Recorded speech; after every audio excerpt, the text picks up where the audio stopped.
You may have heard discussion of safe spaces or seen the rainbow-colored signs around town or your office, but you may be wondering what this really means. We're here to explain what a safe space is and how you can help make your workplace a welcoming environment for employees and clientele. So what is a safe space?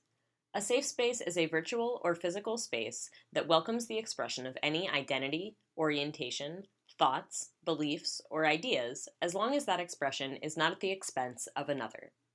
You can also think of a safe space as a judgment-free zone. In respectful and professional workplaces, most people don't need to change their behavior in order to create a safe space.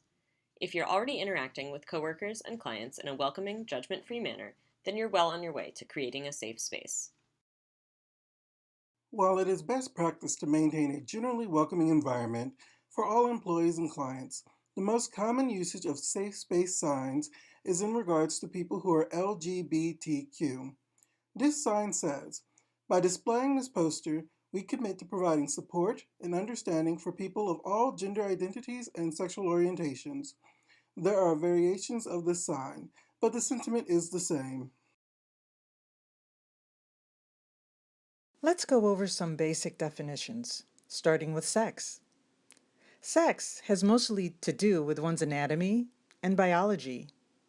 When you're born, someone else assigns a sex to you. So for the most part, if you're born with female sex organs, you're called female. And if you're born with male sex organs, you're called male.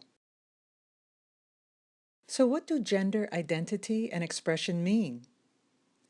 Gender identity is how people feel inside about their own sex and what they call themselves, while gender expression is how one decides to express that identity. This could be male, female, a blend of both, or neither, masculine or feminine. A person's gender identity can be the same or different from the sex that someone else assigns them at birth. A person whose gender identity is the same as the sex assigned to them at birth is called cisgender. A person whose gender identity is different from the sex assigned to them at birth is called transgender. Sexual orientation is different. This is also internal and refers to emotional, romantic, or sexual attraction to other people. Generally speaking, people who are attracted to people of the opposite sex are heterosexual or straight. Women who are attracted to women are lesbian. Men who are attracted to men are gay. People who are attracted to both men and women are bisexual. Note that transgender is not a sexual orientation, it is a gender identity. People who are transgender may have any sexual orientation, including straight, lesbian, gay, or others. The Q in LGBTQ stands for queer, an umbrella term to describe sexual orientations and gender identities that are not straight or cisgender. The plus or star is sometimes used to indicate that there are other identities that may not necessarily fit with one or any of the previous ones.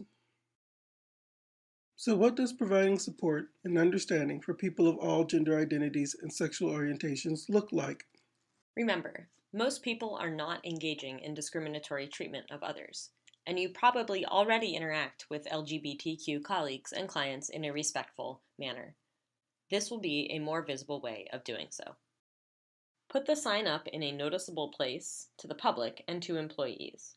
This may be at a front desk, in a window, at a desk or cubicle, bulletin board, or in multiple places. Discuss why you are doing it, what it means for your staff, and provide an opportunity for questions and discussion. Now, let's look at some do's and don'ts for creating a safe space for our coworkers and clients by starting with the most obvious one.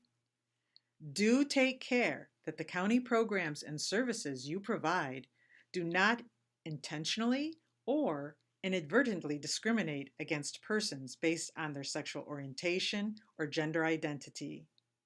Employees should be treated fairly regardless of their sexual orientation or gender identity, and the same goes for clients. Keep in mind, discrimination doesn't need to be intentional to be unlawful. Don't use or allow sexist, homophobic, or transphobic jokes or comments by coworkers or clients. These types of remarks are harmful and unacceptable in the workplace. If this happens, let the person know that the remarks are offensive or ask your supervisor to intervene. Do ask for preferred name and pronoun as a voluntary question on applications, interview materials, and inquiry forms. Do always use a person's chosen name and pronoun unless there is a situation when they have asked you not to. This applies regardless of legal status or listing in a staff directory. Don't assume that everyone is heterosexual or that marriages are made up of a man and a woman. Don't stereotype coworkers or clients based on your own expectations about acceptable behavior, expression, or attire.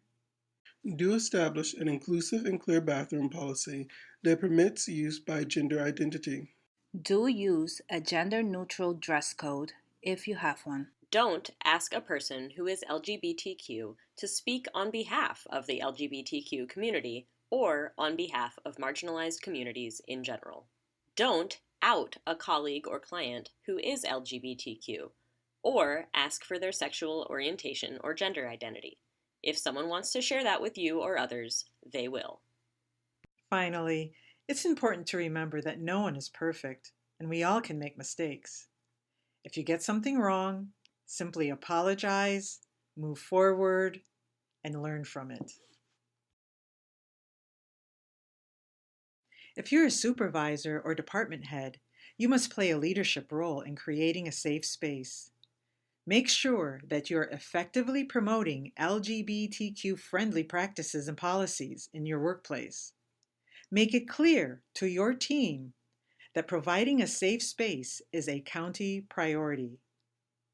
And most importantly, assure your staff that safe space complaints will be taken seriously.